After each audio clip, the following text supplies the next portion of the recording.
He went through chemotherapy and radiation, and he did great with that. It was really hard, but did wonderful and was progressing well. We had brain scans every other month for about a year, and then almost to the year mark, he just kind of started feeling a little dizzy, and we had a brain scan 3 weeks before, so no one really thought anything of it because the brain scan was clear. Right. But it was progressively, he was getting more and more dizzy.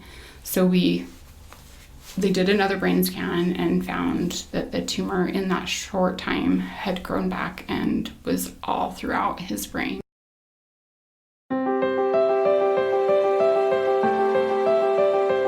Welcome to Stories of Hope in Hard Times, the show that explores how people endure and even thrive in difficult times, all with God's help.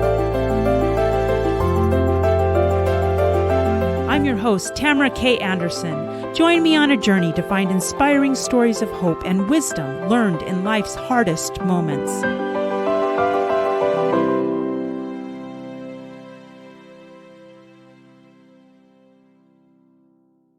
Today we are talking to an incredible woman that has faced the saying, when it rains, it pours. Truly, she has 6 children, ages 21 to 13, 2 13-year-olds actually, and they have issues ranging from cataracts to Lyme disease, epilepsy, and an MTHFR gene mutation, which means you don't process folic acid very well. And she also had her husband pass away back in 2012. So this is Cindy Cloninger. So Cindy, are you ready to share your story of hope? I am ready. Awesome. I'm glad that you used the term, when it rains, it pours. My brother told me, I think you live on an island where it only pours.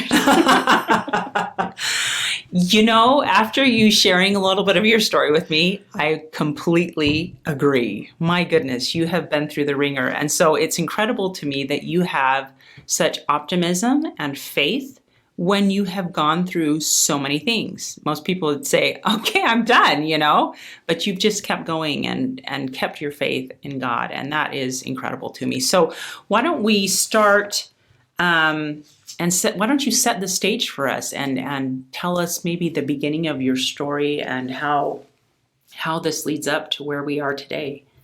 Okay, so we had the perfect, charmed life. My husband was in the military. He served as an enlisted soldier in 1989 in Germany when the wall came down, and he enlisted or volunteered and went over in the first Gulf War, got out, went through medical school, and re-entered the military as a podiatrist there and served again in Operation Iraqi Freedom. We have 5 beautiful children, and we have our youngest son who was adopted from Kunming, China. And we were living the perfect life, and we're extremely happy. We were actually looking to adopt more children. We had 2 foster children with us, and my husband came home from work and had a horrible headache, the worst of his life, and I knew immediately something was wrong and things were different. And they found a brain tumor and a glioblastoma multiforme stage 4 cancer, and that drastically changed our lives. I bet it did. My goodness. So once you had the diagnosis, talk me through what happened next. So he was, they did brain surgery on him, and he was in the hospital in intensive care for about 2 weeks, where we saw many, many miracles. One being that as a physician, you know, how would this impact him being able to practice? And all of the doctors were astounded that when he came in, he didn't have any symptoms. The only symptom he had was headaches. Right. Because at that point, most people would have, you know, partial paralysis or vision loss, seizures, things like that. And he had nothing. Okay. And following the surgery, they said, expect these things. And Right. again, he had nothing. Wow. And looking back at it, had he had any of those symptoms, he would never have been able to go back to practicing medicine Right. and doing surgery. So that's a huge blessing and a huge miracle. When I've questioned, like, why couldn't he just stay at home with me? But who my husband was and his dedication to serve and help other people and his patients especially, it was a beautiful miracle for him to continue being who he was. Right. So we had the surgery, and he was back to practicing medicine within 3 weeks. I think he did his first surgery on a patient Wow. 4 weeks after brain surgery. And he went through chemotherapy and radiation. And he did great with that. It was really hard, but did wonderful and was progressing well. We had brain scans every other month for about a year. And then almost to the year mark, he just kind of started feeling a little dizzy. And we had had a brain scan 3 weeks before, so no one really thought anything of it because the brain scan was clear. Right. But it was progressively, he was getting more and more dizzy. So they did another brain scan and found that the tumor in that short time had grown back and was all throughout his brain. That fast. Mm-hmm. Oh my word. It was, less than a month's time. And at that point, they told us that there was nothing more that they could do for him, that he had done the course of radiation, he had done chemotherapy, and they had done the surgery that they could. So the only thing for us now was, to try and prolong his life through stunting the growth of it. So within 1 month, it was July, from the 1st of July to the end of July, he went from being completely independent on his own and doing surgeries with his patients to being in a wheelchair, so dizzy he could hardly stand, and partial, paralysis or difficulty moving one side of his body. Wow. How did this impact you? I mean, what were you thinking at this moment? It was crushing. There are those moments of time that it sounds so surreal to say it's like a movie where things just slow down, but there have been few instances in my life where that happens and it's etched in your mind. I remember just being completely broadsided with that knowledge. He was doing so well. His brain scans were clear. And I had a choice then. I had a choice of what I was going to do, how I was going to act. And I had these 6 little people who were going to follow me in my choice of how to act. And I really sought God's counsel and wisdom, because I had a lot of faith and I had a lot of energy that I could invest in something, and I didn't want to invest it in the wrong place. That makes sense. Yeah. I've noticed that with myself. It's like you almost come to a tipping point, like a teeter-totter, and you can tip either towards faith or you can tip towards bitterness and anger. And you kind of are poised. And there are some days you're leaning more to one side and the other, but that's almost what it's like. You have that choice. Which way am I going to tip? And it sounds like that's the point you were at with It is. your husband. It is. And I remember looking back saying, is this really the plan that God has for me? Is this really what he wanted? Am I somehow missing something? Yeah. And one scripture that kind of stayed with me was, God is the same yesterday, today, and forever. Mm-hmm. And I really took an in-depth look backwards at my life to try and see if there was evidence and signs and patterns that this was really where God was leading me to this point. And in that, I recognized and knew that God loved me before. He wanted my best good before. And if he's the same yesterday, today, and forever, he wants the same thing for me going forward. He still wants my happiness. He still wants my best good. He still wants good things for me. He wasn't trying to destroy me. He wasn't trying to destroy our family. Mm-hmm. He was actually creating an eternal one. Mm-hmm. And that was pivotal. So you had to kind of focus your mind on how God sees you and your family, and maybe from more of an eternal perspective, I guess. Definitely. I would say probably the biggest thing I have learned and the knowledge that I've gained through the experiences that we've had is that eternal perspective. And before, I knew of eternity, I accepted and acknowledged eternity, but now it is far more ingrained into who I am and my everyday life than it ever was before. This sense of us always having been existed and having a plan and being part of Heavenly Father's plan, and the continuance of that, and that the time we spend here on earth is important, but it's not the entirety of our plan. Before, I kind of focused, everything we do here on earth, this is it. This is what's important. But this is a step in the plan. Uh-huh. And I am part of a great plan for just my family. And the time we spend on earth is just a step in that plan. But what I really want for my family extends far beyond that. That makes sense.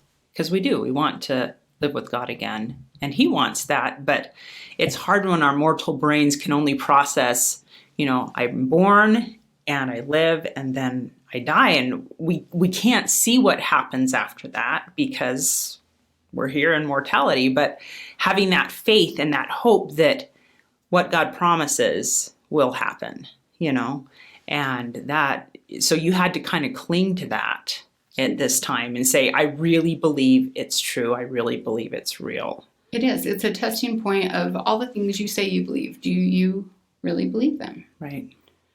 Do you really believe in the eternal nature of our souls? Mm-hmm. Do you really believe in God's goodness and his plan? Yeah, that is... Wow. I mean, and it's hard to learn those things firsthand, but sometimes it almost takes something like this for us to really pause and think about those things, right? Well, and that's another thing is, and I think you can only gain that knowledge in hindsight, is trust in that process. I'll look back and be like, I remember being a young mom and people saying, just love these years, and I'm like, are you kidding? My kids, I want to cry every day. I don't sleep. My dirty diapers. Love this, but now I'm like, how much I cherish all those moments that we have together, but you can't cherish it more than where you are at. That's true. I can't, there's no way that I could have cherished it more than I did when I was in that process or in that place. But now I recognize, the importance and the gravity and the beautiful, beautiful things that we experience. And I trust in that process. And I trust in the process of me learning and gaining knowledge. You've had to go through and learn it firsthand, right? Yes. So take us to, so your husband was sick. He was getting worse. He was super dizzy. He was in a wheelchair. Where does your story go from there? So that started probably the hardest, the most beautiful and sanctifying part of our life. Mm-hmm. So in that state, he stayed in that state for about 8 months. And as he declined so quickly in a month's time, we didn't think we had very much time with him at all. And so he was no longer working, and so we had taken out half of our life insurance because his illness was terminal to be able to pay for our expenses. And we took some of that and we went on a trip together to Mexico to one location I knew that had wheelchair access. Mm-hmm. And my youngest daughter celebrated her 7th birthday while we were there. And people thought I was crazy. They thought he was going to die while we were gone there. It was August. So mm-hmm. July he had started to decline, and August, and I had bought the extra insurance in case he did pass away while we were there, that he would be able to be flown home. But he didn't. And I remember lots of crazy thoughts and promises and pleadings going through my mind in those 8 months. Oh, man. We, with our 6 children, my husband and I, August starts our birthdays. And we have birthdays about 1 a month until March. And holidays start happening right then. And I remember, please don't let my husband die close to any of my children's birthdays. I don't know how that would affect them for the rest of their life, to have their birthday tied with their dad dying. Please don't let my husband die during this, during close to one of their birthdays or a holiday. And he continued to decline. He was at home, and we would go on walks together and do things. And as he declined further and further and got to the point where I live in the house of stairs, we have 3 stories. And so he's 6'1", I'm 5'4". Oh, gee. So it was hard for me Yeah. to help him get up and down, but it was something so beautiful I loved. And as it got harder and harder for him to move, I recounted those pleadings to Heavenly Father again, not to let him suffer. Another thing I pleaded as winter came was, please don't let there be very much snow this year. I don't want my husband, I don't want to stand in feet of snow and have to bury my husband. I don't want that. And there was also beautiful, tender things that happened during that time. He and I both wanted him to be in our home. And I was able to care for him in our home, and he remained in our home. And with the brain tumor, it got to where the lights were really hard on him, and the room would spin. And so I would bring in an umbrella and open up the umbrella, and he would hold it in bed, and I would read books. And we read books together. We read like 5 or 6 books together. And the outside situation looks and sounds horrible, but it was so beautiful. It was memories that I wouldn't trade, and he wouldn't either. We talked about it often. I remember one time having to go out for some visits for Relief Society, the women's organization for our church, and I came home and he had held onto the walls and got down to the kids' bedroom, and they were laying on the bed just singing primary songs. And he said, these times, these are the most important times in my life. These are the things that I cherish, and I wouldn't trade this for anything. He got to where he couldn't come downstairs, and so it was too much to have everybody around him. But one kid each meal would get to go up and sit on the bed and have dinner with Dad. And as he continued to decline further, I got to have the beautiful and sanctifying privilege of shaving my husband and helping to bathe him and care for his body. And I wouldn't trade those experiences. And he wouldn't either. We talked of it as he was able. They were really hard to talk about for a long time, but they're really sanctifying. In fact, about a year after he passed away, there was a big debate going on about the right to die, and brought forward by a young woman in California who had a brain tumor, the same kind, I believe, as my husband did. And I was prompted to share those experiences of our last several months together, because they're not things you would ever ask for, and they were really hard to go through, but they're not experiences you want to miss. They were beautiful. And that's the trials that we have. That is one of the things I've learned, is they are extremely beautiful. And I've come to a place where I treasure treasure them because of how they've changed us and what they've taught us, how they've helped us grow stronger together with each other and to our Father in heaven. Wow, that is beautiful. I'm over here, tears rolling down my face. What an incredible experience. Thank you so much for sharing that.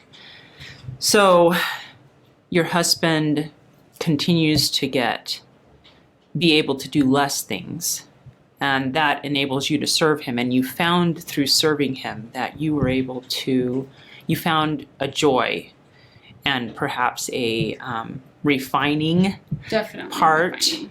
Definitely refining. Oh, I can only imagine, because, I mean, mother of 6, I mean, you're busy and you have lots of people that need you, and to add a husband who is probably completely dependent on you at that point.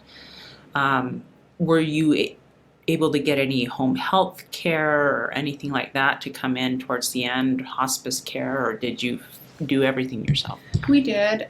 Because of my husband's experience in the medical field, he knew immediately who he wanted to have come and care for him. And we reached out to a hospice agency that had a nurse that he had done work with before. Mm-hmm. And she came out, and I had some experience with CNA. So she came out about once a month to check on us and see what we needed. We never did have a CNA come out. I did all of that. But she came out and was a wonderful, wonderful help to us. And they also had a social worker come out who interviewed my husband, and from his words compiled a book for us with photographs and his own stories that they gave to us. It's so beautiful. Oh, because that's I know so all those sweet. stories. Uh-huh. But to have them in my husband's words is something that we cherish. Oh, I bet. There was one time, so he started, towards the end, would get confused a little bit, and the brain tumor had effects on him, and there was a period of time where he wasn't sleeping at all. Oh. And he would try to get up and go somewhere, and he's 6'1", 180 pounds. And so for 3 days, this had gone on all through the night. He would get up and take a few steps and stumble and fall, and I'd have to try to get him up, and he was trying to go somewhere, but I couldn't.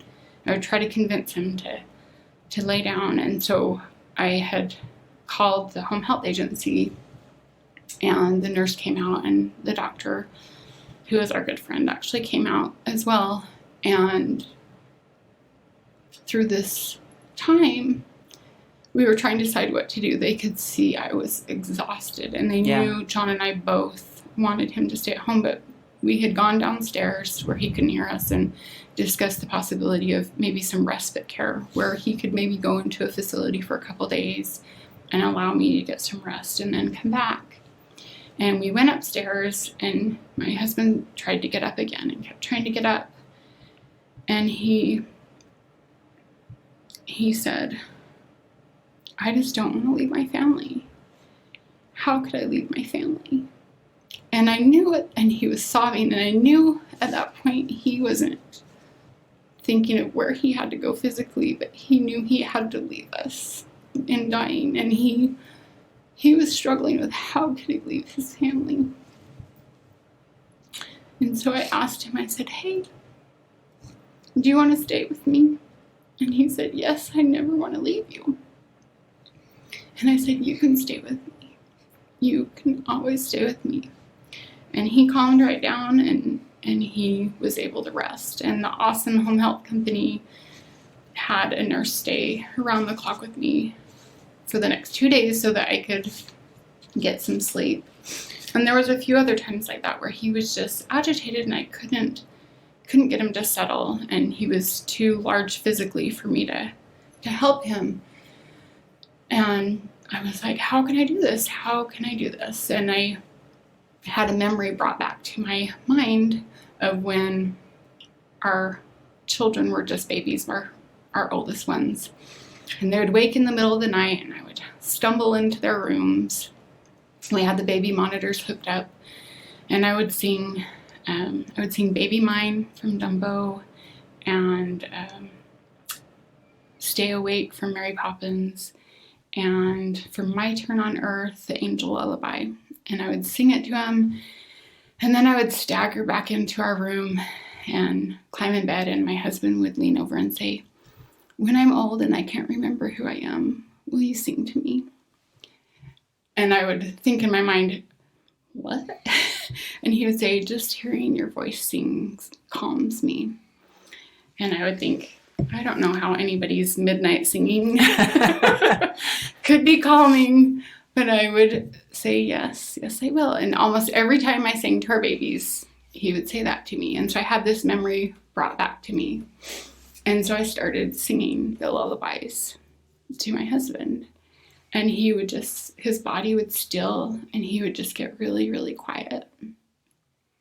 And the issue would be resolved. Mm.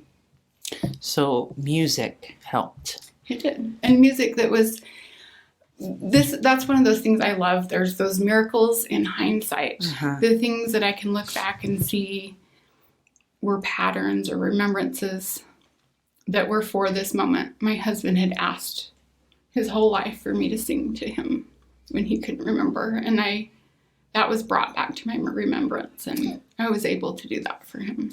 It's neat how God does that. Sometimes we have experiences and we totally forget about them. And then in a moment when we need it, all of a sudden that little thought will come back and we'll go, "Oh yeah." And I think that's God's way of helping us because, yeah, our memories aren't the best and we forget, but he can help us if we're listening to remember the things that are important for us to remember.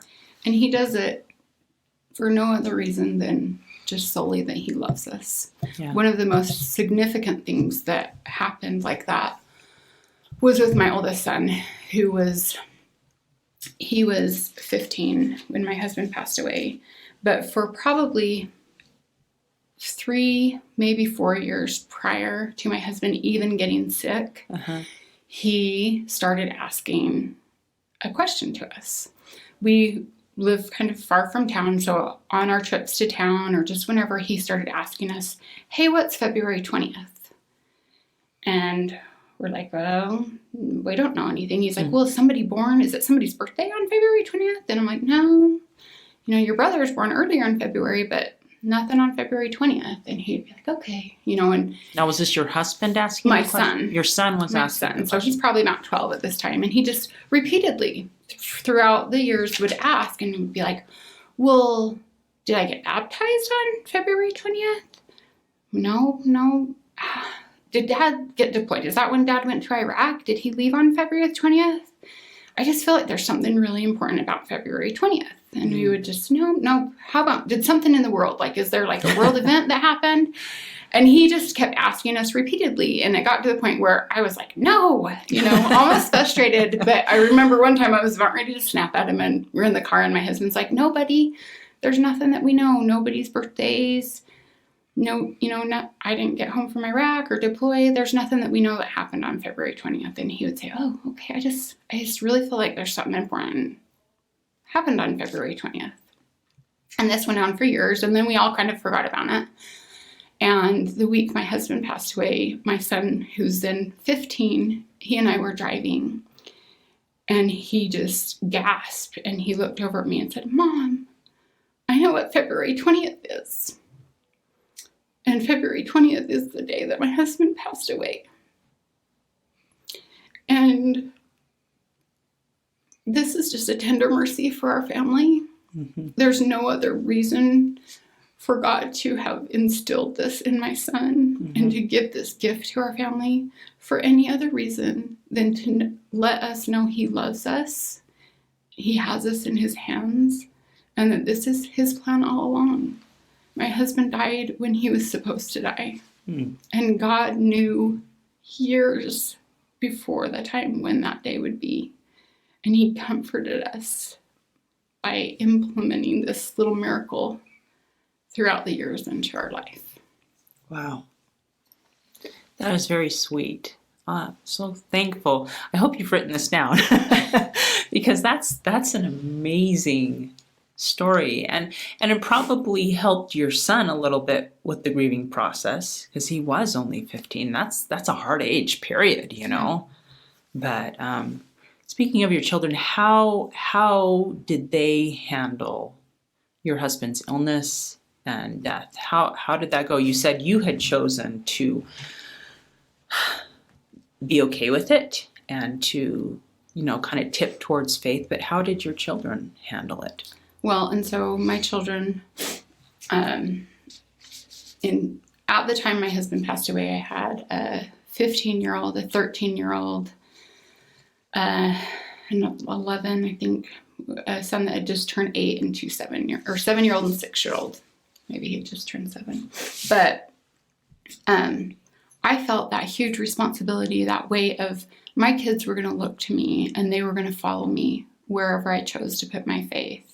Right. And one of the things I chose to do, which I'm so thankful that I did, is every night we would kind of gather together for family prayer. But I took a few minutes at that time to ask them if they had any questions and to ask them if there are things they wanted to ask or they didn't understand. I found that people where they wouldn't say things to me, and this is still true today, they would actually say them to my kids. So someone might not come to me as a widow and say, hey, are you dating? But they don't have any problem going to my kids and asking my kids. You're like, oh, great. and that can cause a lot of feelings for them. But they did this as my husband was ill too. And I had, you know, kids that were in 1st and 2nd grade. And so their peers might say things or they might have misconceptions. So we sat every night and I'm like, are there any questions that any of you have? You know, one thing I want you to know is that every person that has cancer doesn't die, because I didn't want them to have these broad misconceptions. Are there things people are saying to you or things you don't understand? And it was wonderful, the little questions that would come out of that. And our home during that time was a place, it was a sanctuary. It was an incredible, peaceful, uplifting feeling. And the only way I can describe it is you're a buoyancy. Like, it was a light place. You can think, and I look at the situation and think, wow, that would be a really hard place, hard all the time. Heavy almost. You would think heavy, like sinking instead of floating, right? Exactly. But that compensating blessing that the Lord gives you because of the trial that has been placed on you, it was beautiful. And it was buoyant. And I received revelation and energy and strength during that time to guide my kids and to do things that I wouldn't have thought possible. Mm-hmm. So my kids they're amazing. They're better than I ever was. They're better than my husband was. But they chose that faith too. And one of the things that I think has been really helpful for us is to express those truths and those things that we've learned. One of the things that happens, I think, when you're in trials or you're in situations that people have a lot of preconceived ideas or they try to reconcile your situation and they try to say comforting things to you, mm-hmm. but a lot of times they're not very comforting.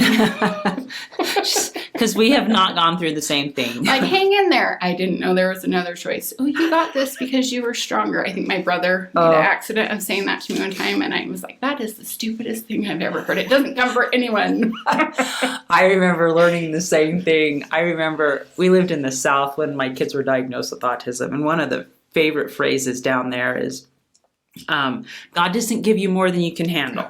You know, yes. And I remember one day somebody said it to me. I'd heard it a million times, and somebody said it to me, and I was just having a particularly difficult day. And I remember saying to myself afterwards, yes, he does give us more than we can handle, because I'm not handling this very well right now. And it like clicked, and I'm like, of course he gives us more than we can handle. It's like somebody bench pressing. You increase the weight at some point so that you can get stronger, right? And I think it's the same thing.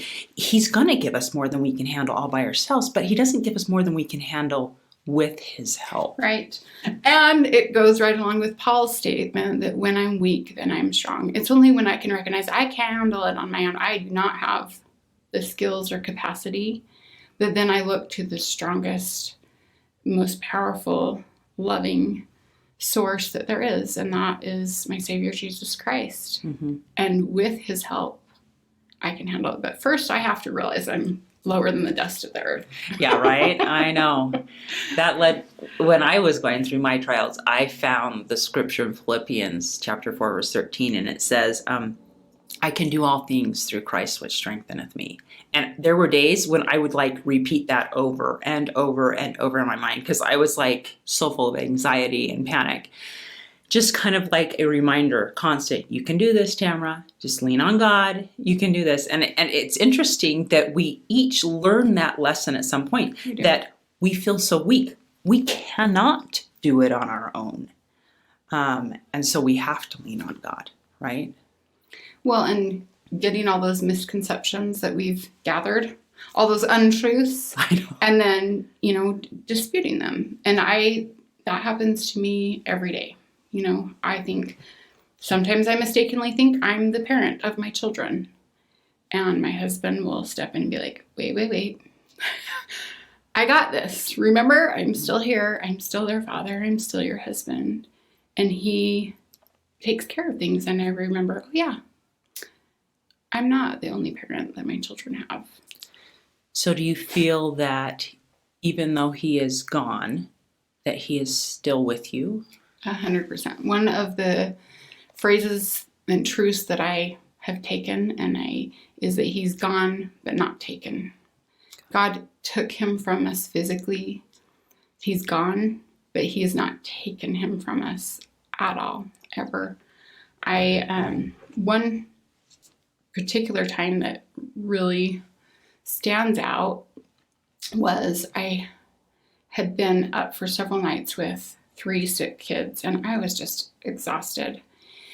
And it got to be about 9 p.m. at night, and my older kids had rough weeks at school, and my sweet little daughter, who was about 12 at the time, had this riddle math problem. Oh gosh. From You're like, school. No math. If you have 4 cups here, and she did this riddle problem, and I remember just even struggling to focus to read the story problem.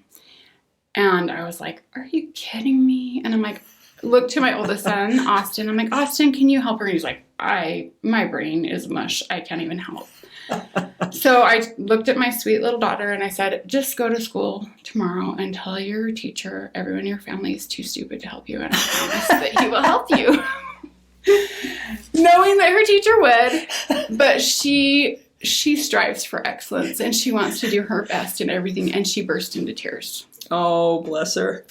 And so I walked over, she was at the kitchen table, and I walked over to the couch and I just closed my eyes crying, and I'm like, I can't do this. I cannot be both parents. I don't have the capacity. You're going to have to help her, John. Like, you tell her the answers. I can't do it. And immediately a picture opened up in my mind, exactly how to solve the problem. And I'm a little slow in catching on, so I jumped up and I said, I'm brilliant. I have the answers. So I ran over and I helped her work out her problem, and I raised my hands in the air. I'm like, I am so awesome. The next day I had a little come to Jesus moment and went down and gathered my kids and apologized that it really had nothing to do with me, that was their father. And the thing that I love about that story is I told him to go help Amber. I said, I can't do it. I don't have the capacity as a mother to be both parents for all my children. You go help your daughter. But he gave me the means to help her. And there have been repeated times over and over and over again where he has helped me to parent in the way he would, or he has helped my children in very real ways. And it's not just the big stuff. I remember sitting at karate watching my son, and he has these awesome sailing through the air kicks that's 6 feet high. Uh-huh. And I was looking at him just sailing through the air, And I felt my husband's smile and just grin sitting next to me. And to the point I turned and looked at the spot next to me. There was nothing important. It wasn't a competition. It was just an everyday practice at karate. Mm-hmm. But he's doing now what he's always done. He's being a father. He's enjoying being a father. He loves them. He comforts them. He supports them. And he enjoys just being around us. A lot of the times, the most time I feel him is when we're just hanging around at our house doing nothing, just family. That's so sweet. So it's not that you can see him like a physical angel there, but you can feel him. It's more of a feeling. For me, yes. And I think everybody kind of receives experiences in different ways in what they need. While I would love and I plead for opportunities to see him, I don't need that for my faith to remain where it is. And if I could choose for me to have it or my kids to have it, I would say give that experience to my kids. But I think for everyone it's different. Right. And as close as I live to the Spirit and to the Lord is in direct alignment with how I feel him near. If I'm distancing myself from the Spirit or the Lord, then I don't have those opportunities as much. And some of them are significant, some aren't, and some are just because the Lord loves us. Yeah. And he provides, I call them postcards from heaven. Postcards from heaven. I love it. There's physical things, but there's just little things, that my husband loves Trans Ams, and there'll be times I'm like, oh, and my friend will be like, that was John saying you're hot. You're hot. That's your little postcard from heaven. Yes. Hey, sweetie, I'm thinking of you. There's that Trans Am, right? That is so sweet. Oh, my goodness. So one of the lessons then that you've learned is that even though they're gone, they're not taken. Not at all. Definitely. That is and beautiful. That's a truth that, because going into this, with the knowledge, okay, my husband's sick and we're going to lose him physically. He's going to die. Here's what I think about it. Here's kind of what I can gather of the knowledge I already have of what I think that will look like. But the things that I've been taught and have experienced are different. And I feel like I've been entrusted almost with those experiences and trials because the Lord knows and expects me to share them and teach them. The truths the world tells us versus the reality of it, right. Which is beautiful. And it's sacred and sanctifying, and it's hard, and it's not all sunshine and roses. No. It's pretty not good on lots of days. That is very true. That is very, very true of life. So besides the gone but not taken, what are some other lessons that you've learned through this process?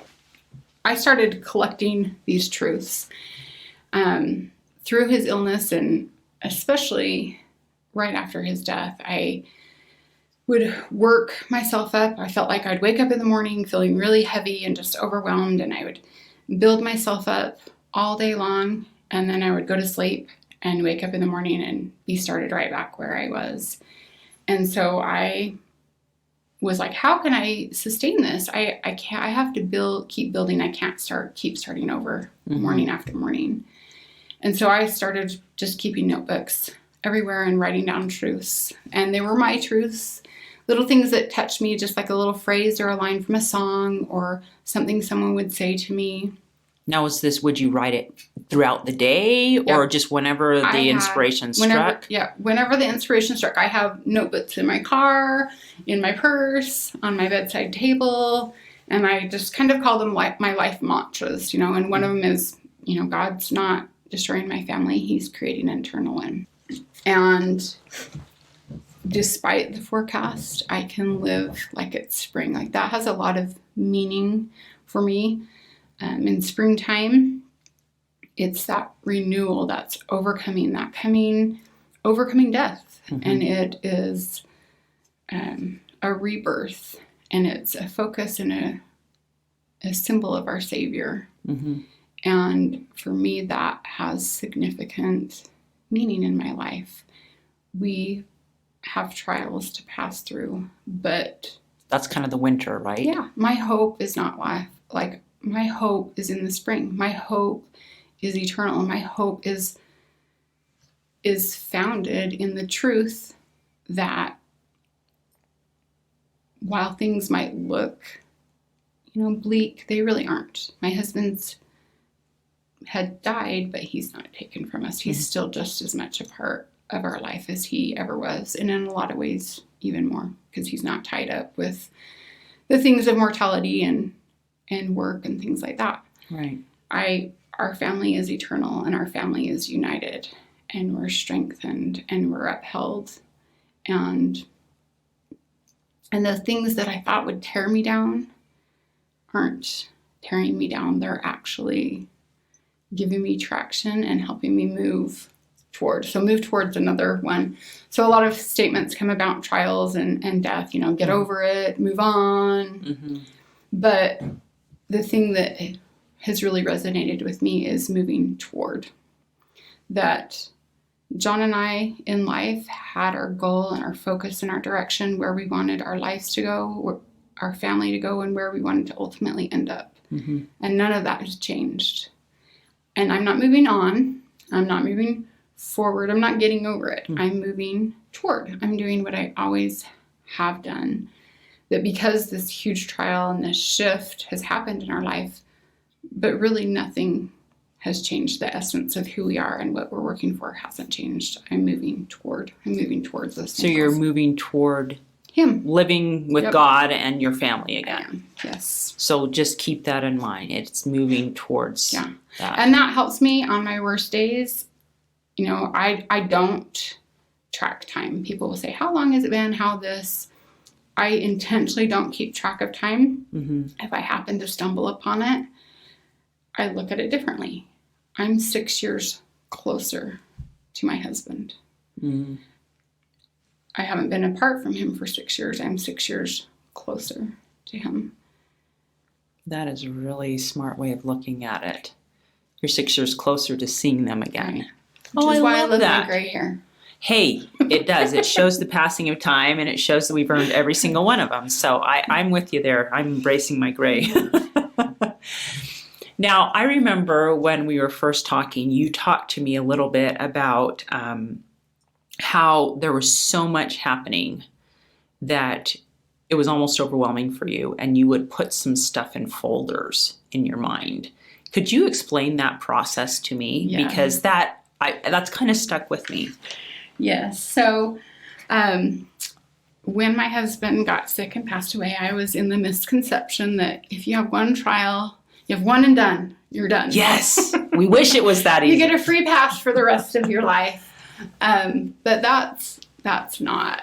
So our youngest son that's adopted from China, he has some health issues. He was born with club feet and has distal arthrogryposis, and he has had 10 surgeries, been in wheelchairs for over 6 months, and a couple of those have happened since my husband passed away. And the year my husband passed away, my youngest daughter developed epilepsy and has taken our family on a huge roller coaster with that. My son served an LDS mission in Piura, Peru, mm-hmm. and contracted dengue fever twice, one of them being hemorrhagic dengue fever, and was hospitalized in a very scary state for quite a little while. And so this was all after your husband passed away. Yes. So things haven't gotten easier. I didn't get a free pass on trials. And you listed some of them in my bio, but there's things that have come about. And as I start to share with people, get the shocked look on your face, and then the mouth hangs open, and, the shock, and how can you even do this? And I just have one folder, and it's labeled fun, and everything goes in it, and we just call it fun. Even these hard things, you throw them in the folder in your brain? They go in the folder labeled fun. I've been able to do that because I've taken ownership of those trials too, and I see their value.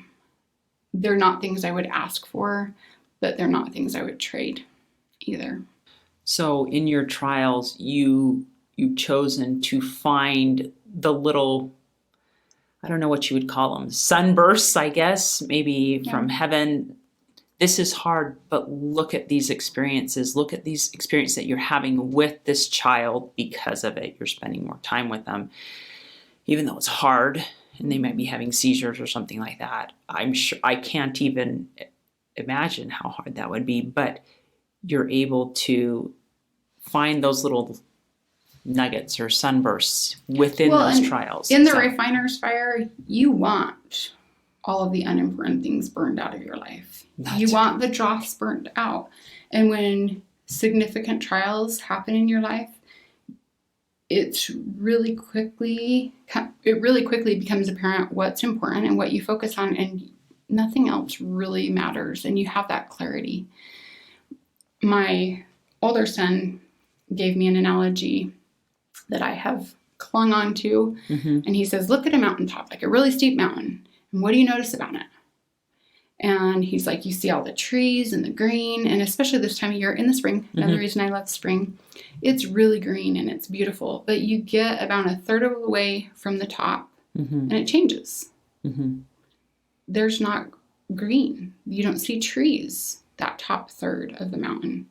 It's rocky. There's no growth. It's in the valleys that we grow. It's in those hard things. We all want to be on the mountaintop. We all want that vista. And from time to time, the Lord gives us those views so we can see where we've been and where we're going. But it's in those valleys that we grow. I love the story in the Old Testament of Caleb. Caleb, because of his faithfulness, when they finally get to the promised land, they're all given their inheritance. And he declares, give me this mountain. He doesn't ask for the easiest part. He asks for the hardest part because he sees the value in it, that is the best place that you grow and you get what you really want. And so I've taken ownership of that. I know I've been entrusted with trials, but I know their value. And taking ownership of it helps me to get that momentum I need to understand and recognize that growth, that I'm not a victim. I chose this. And if given the chance, I would choose it again because of how it benefits me and how it benefits my family. It really does teach us the things that I truly want. Yeah, I bet it does. What do you think are some of the things not only you, but your children have gleaned from all these difficult experiences? I mean, I would imagine, like my children, for example, I have 2 on the autism spectrum and 2 that are typical, I guess we'd call them. And I noticed that my 2 typical ones are so much more sensitive to anybody with special needs. They've just grown up with it. And so to them, they see anybody and they're not intimidated by someone with special needs. They just want to love them. And so that's something that I've noticed with my kids. What have you noticed with your children? Well, their desire and ability to do hard things. We've been labeled lots of things. I can imagine. We've been, voodooed. People stay away from us because if you're around us, you might catch all the trials. But one of my sons teased, we get awards because our life sucks. But so I think hard things, they know they can do them. They aren't scared and intimidated by the hard things in life, and they offer encouragement. But we have all these tools and all these experiences that we know are of value in approaching different trials that come, and not expecting that life is going to be easy, and finding that value and that ownership that, yes, it's in the valleys that we grow. My husband and I used to joke that in heaven, before we came to earth, we were in separate rooms and signed up for all of our trials, and then came out and compared notes, and we're like, oh, oh no.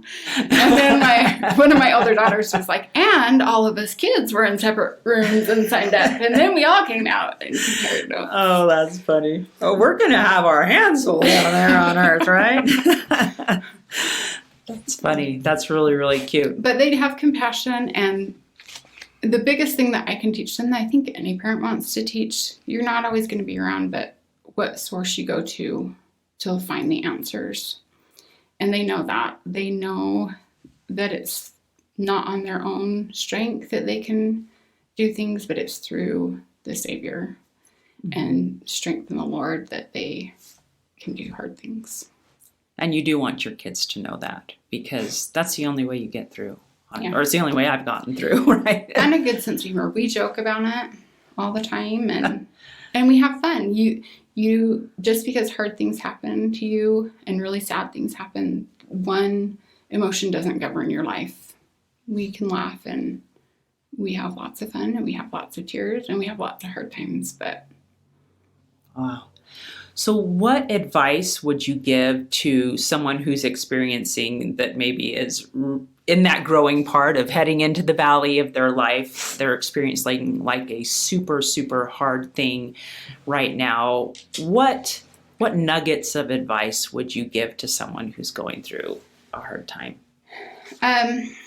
Well, I trust the journey and the process is one thing. You learn step by step, and you learn a piece at a time. And I, along with everyone else, sometimes want to speed up that process, and I want to get to the end and have all those solutions and answers and perspective. But the path is winding and it's weaving, and you have to trust the tools and the information, insight you gain along the way, or glean along the way. Some of the things that I did to help me, that is write things down. I talked about that a little bit, is just writing down those truths that you have that are your truths, and then speak those to other people. Write down those evidences of God's hand in your life every single day. Allow yourself to feel.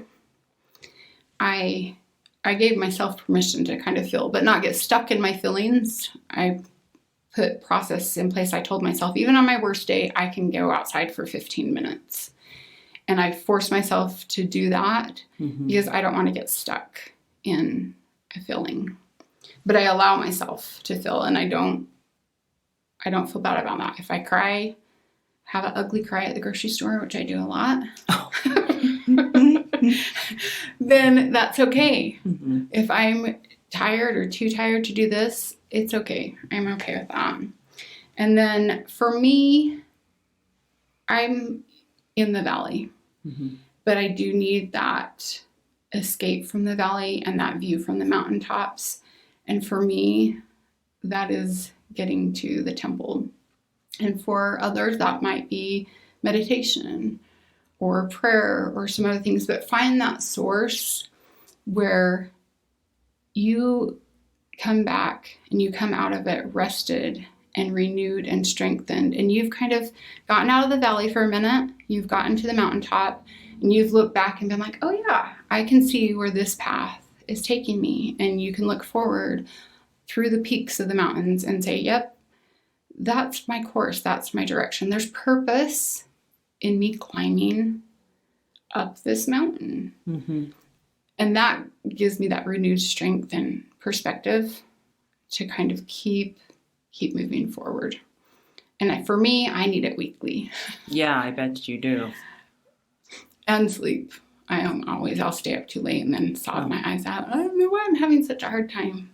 So get your sleep if you can. Easier said than done. Oh, yes. Oh, my Right? Goodness gracious. So these are awesome tidbits of advice. Are there any final little bits of advice or tips that you would share with someone going through a hard time? Be easy on yourself, and where you're at is okay. I think the easiest thing that we all try to do is push ourselves to be further ahead along the path than we are. Accepting that the challenges change you. They change. That was one of the really hard things for me to accept, because I anticipated I would feel really intense grief and sorrow and sadness, and that I would have really hard days, and I would miss my husband terribly, but I didn't anticipate how it would change me, who I always was, how I reacted to things.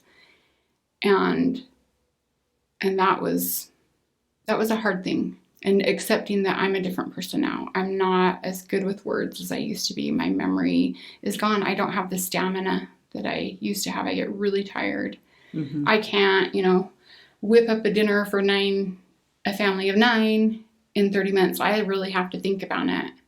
So I've had to accept who I am, accept that my challenges have changed me a little bit, and not be frustrated with myself, but learn how to work with that and love myself. The other huge thing that is important and we undervalue and hide is sharing with others.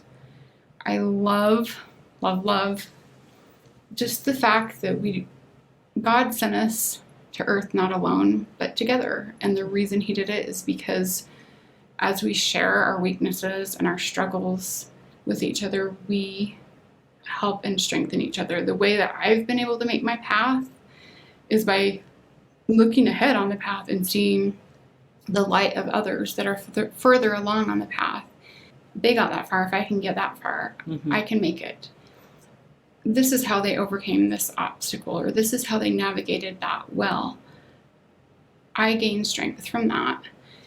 And often I think we only try to put our best foot forward and show our best side, and not our weaknesses, and not our moments of frustration and insecurity and loneliness and all the ugly crying. Yeah. But I think if we did more of that, we help each other.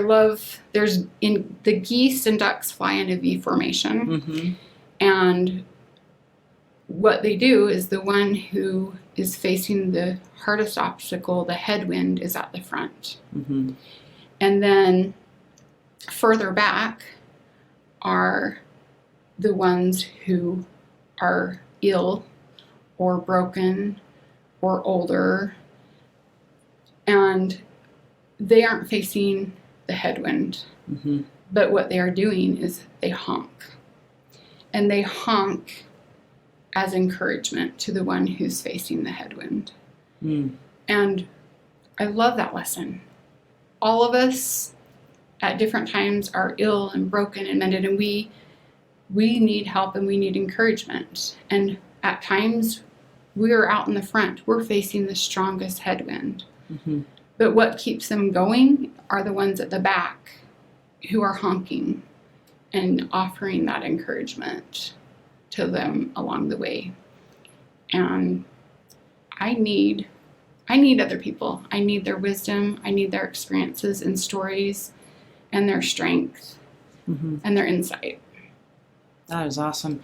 What are some of the experiences you've had with other people doing something that was helpful, and not saying something that was maybe not as helpful? What were some of the things that were helpful to you when you were going through your rough patches? Well, sometimes those nice friends reminded me of my own words, when I'm like, oh, they're like, remember, you're 6 years closer. And I was like, oh yeah, I forgot, because I forget a lot of things. I also, just some guideposts. My very first widow friend was my next door neighbor when we lived in Fort Hood, Texas, Colleen, and her husband was a helicopter pilot and was killed.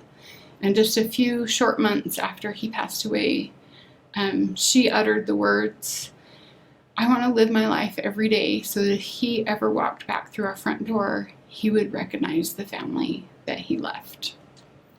And 8 years later, when I became a widow, that became my guidepost. You're lost. Your world is upheaved, and you don't know what your purpose is anymore. But I had my purpose. My purpose was to live my life every day so that if my husband walked through the door, he would see that same family.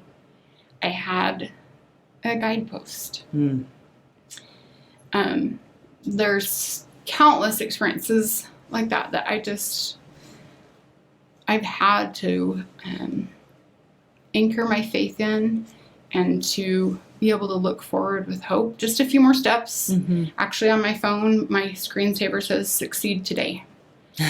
Another thing that happens with, losing a spouse is everyone wants to know what your plans are for the future. You don't even know what you're going to do the next 5 minutes. And that can be really overwhelming if you put those, weights on your shoulders, that what are you going to do in a year? What are you going to do here? But just today, take it a day at a time. If I can do the 3 most important things for the day, I succeeded today. Mm-hmm. And not put those huge obligations on myself that take me further out than I'm able to see.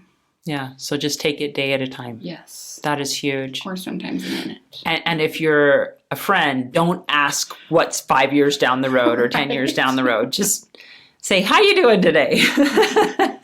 Well, that's one piece of advice to give to people who want to approach someone who's in the depths of trials, is a lot of times you avoid approaching them because you don't know what to say. Right. But one of the things that's really hard is you go out in public and people start asking really, really difficult questions. How are you doing today? How's it going? How are you feeling? And those are really hard questions.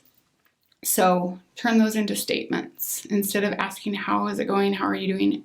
It's really good to see you. It's a statement. I'm glad you're here. We love you so much. I'm glad you came. Those statements can express your love and concern, but they don't ask those questions that you don't want to answer right now. You don't really have an answer for. You're like, I worked really hard not to ugly cry before I left the house, and I don't want to do it right now. So those statements, making statements. See, that is awesome. And in our culture, we've just turned it into, that's our greeting. It's not hello, it's hey, how are you? And you walk past someone before they even, it's the natural greeting in our culture. But a statement conveys so much more love and peace than an upending question to someone who's in the midst of a trial. Oh, that is wise. I think I need to implement that because I've been guilty of that one. I hope I haven't offended too many people that are going through hard times, but that's a really good way to do it. Good to see you. I love that. Oh, wonderful.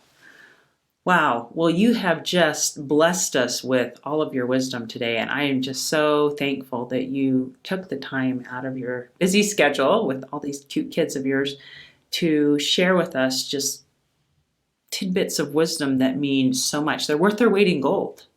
So thank you. Thank you. I am humbled for this opportunity to meet you, and hope is a wonderful and awesome thing. And having even one guidepost and one lamp ahead of you on the way is powerful. So I hope I can be that for someone else. Oh, I'm sure you will. So if there's somebody that has just really resonated with this and they wanted to connect with you online, was there a place they could find you? I mean, are you on Facebook or? I am on Facebook. I have John-Cindy Cloninger. That's Cloninger. And then we're in the process of getting a website up, and I'm working on a book, but we're not there yet. But I will post all those links and details as they come on that Facebook page. So awesome. So if you want to connect with Cindy, she's on Facebook, and more to come. Yes. Well, thank you, Cindy, for sharing all this with us. And to all of you out there that are struggling, hope on. Hey, thanks so much for listening to today's show. I know that there are many of you out there that are going through a hard time, and I hope you found things that have been useful today as you listen to the podcast. If you would like to access the show notes from today's podcast, visit my website. It is storiesofhopepodcast.com. That is where you'll find favorite quotes from today's episode and shareable memes. And those are fun because you can share them with your friends on social media. You will also find the links mentioned throughout today's episode, so you don't have to remember what those were. And also all the tips that were shared. Sometimes tips are shared so much throughout an episode you forget what were those great things. So go to the show notes, storiesofhopepodcast.com, to look up these fantastic resources. You know, if someone kept coming to mind during today's episode, perhaps that means that you should share this with them. Maybe there was a story shared or a tip that they really, really need to hear. So go ahead and share this episode with them. May God bless you, especially if you are struggling, with hope to carry on and with the strength to keep going when things get tough. Remember to walk with Christ, and He will help bear that burden. Above all else, remember, God loves you.